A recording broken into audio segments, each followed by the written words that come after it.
और बताया कि भूप सहस्त्र सही कई बारा लगे उठावन करे कचारा।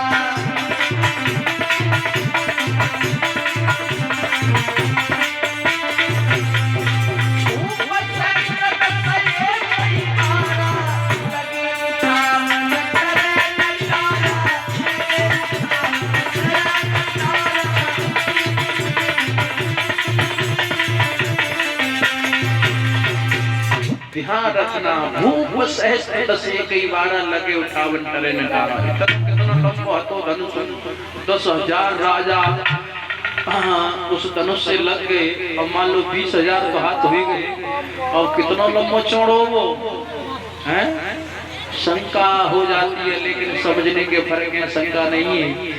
धनुष इतना लंबा था, इतना बड़ा था कि सबकी ताकत अपने में आकर्षित कर लेता था। याद रखना, अब किसी से धनुष नहीं हिला, लेकिन जब किसी से धनुष नहीं हिला तो एकदम से जनक उठ करके खड़े हो गए और कहने लगे, समझ लिया मैंने, इस पृथ्वी पर कोई वीर नहीं है।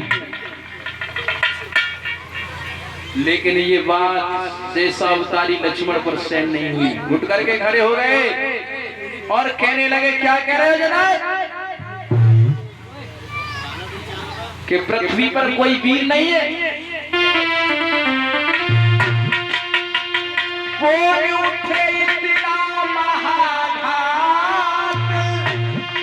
उन मुखों की तासीर नहीं। क्या कहा जनक, फिर से बोलो, दुनिया में कोई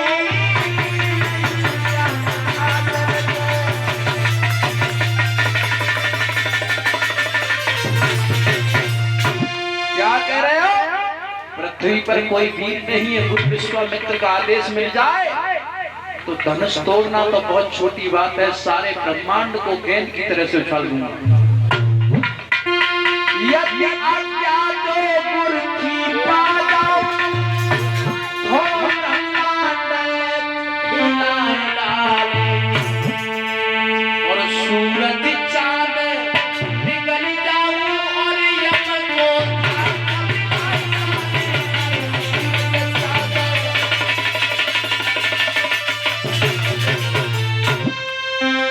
जवाब दिया।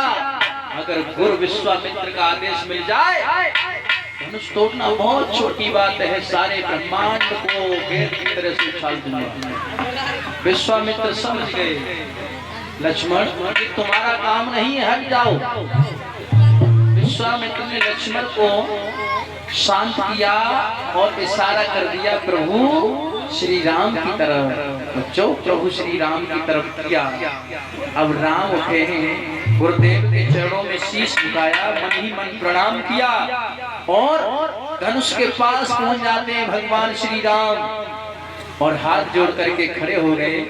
गणेश भगवान को निवेदन किया, प्रभु अब तो हट जाओ, अब हम आ गए। और उसी समय क्या हुआ, अरे पता नहीं कब झुका धनुष, आवाज आई एक कानों में, और टूट दो टूट पड़े और मच गया घोर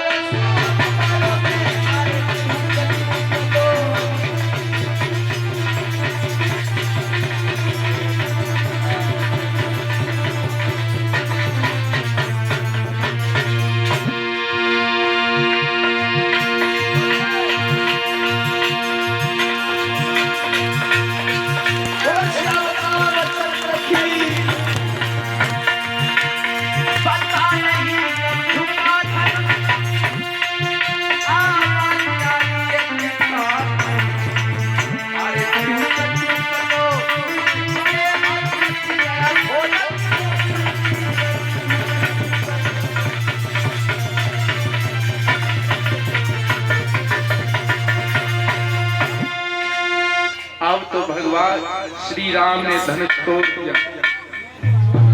अब जैसे धनुष टूटो अब सीता जी वरमाला लेके चली हैं 5 वर्ष 5 महीना 7 दिन की बहुत छोटी अति सोने की गर्दन तक नहीं पहुंच पाए रही।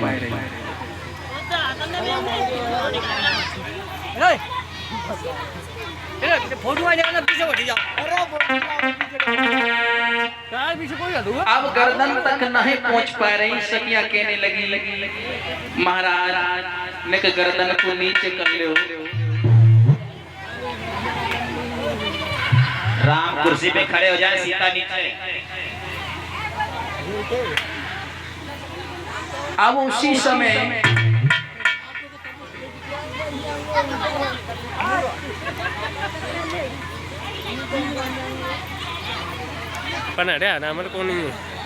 अब सखिया कह रही है भगवान श्री राम से, ध्यान रखिए हमारी बहन छोटी है कि झुकी जइयो लाल भूमि, कि झुकी जइयो लाल भूमि, बहन तेरी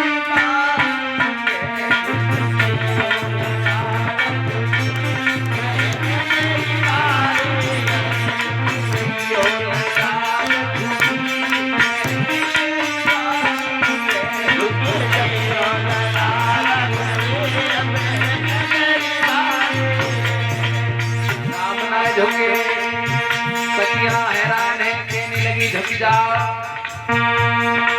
वो झुकी जइयो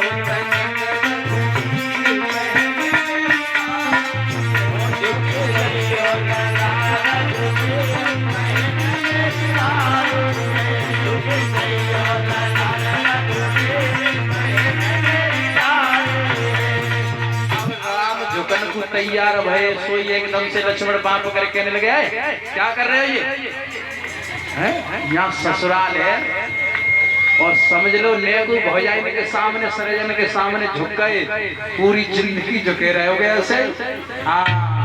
और राम सतत ठाड़े हो गए। अब सखियां लक्ष्मण से कहने लगी लक्ष्मण ऐसा क्यों कर रहे हो, परमाला पहनवाओ।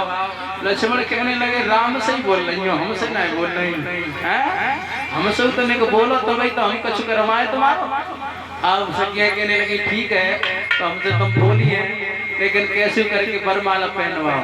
लक्ष्मण बोले हम झुक करके अपने भैया के चरण छुएंगे, वो झुक करके हमें आशीर्वाद देंगे तो मौका पाते ही वरमाला पहना देना। डाल दो।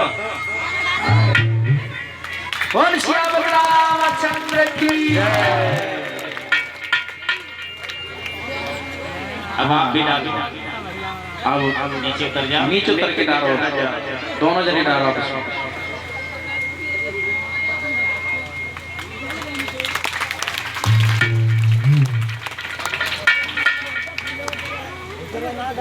बोलिए श्याम रामचंद्र की। अब तो भैया भगवान श्री राम का विवाह हुआ और बताया जाता है एक दूत अयोध्या में भेजा गया। राजा दशरथ को खबर दी है। राजा दशरथ भरत और शत्रुघ्न को भी लेकर के आते हैं, उनका भी विवाह होता है। और भैया लक्ष्मण का उर्मिला के साथ हुआ, भरत का मांडवी के साथ हुआ, शत्रुघ्न का सुतकीर्ति के साथ हुआ। चारों भाइयों का बड़े प्रेम से विवाह हुआ। और भैया बारात कितने दिन रुकी? 39 दिन। और आज 2 घंटा कट वो करनी बच जाते हैं। और पहले कितने इंतजाम है, गांवों में से 4 पाई इकट्ठी करके 4 दिन बारात को रोक लेता है। लेकिन आज हर चीज का प्रबंध होते हुए 2 घंटे से ज्यादा बारात नहीं रुकती है। ध्यान रखना, जो बीत गए वो जमाने नहीं आते, आते ही नए लोग वो पुराने नहीं आते। आज श्रोता बंधुओं 39 दिन के बाद बारात चलने लगी, सभी को भोजन कराने के लिए बैठा रहो। तो सखियां कहने लगी आज तो जा रहे हैं, चलो गाली गा लो गाली हैं। अब भोजन कर रहे थे, राम कहने लगे लक्ष्मण से एक काम करियो, तुम काऊ से कुछ मत कहियो और जो कुछ कहे सुनते रहियो। कहने लगे ठीक है भैया। सखियां जो हती सो गाली दे रही, कैसे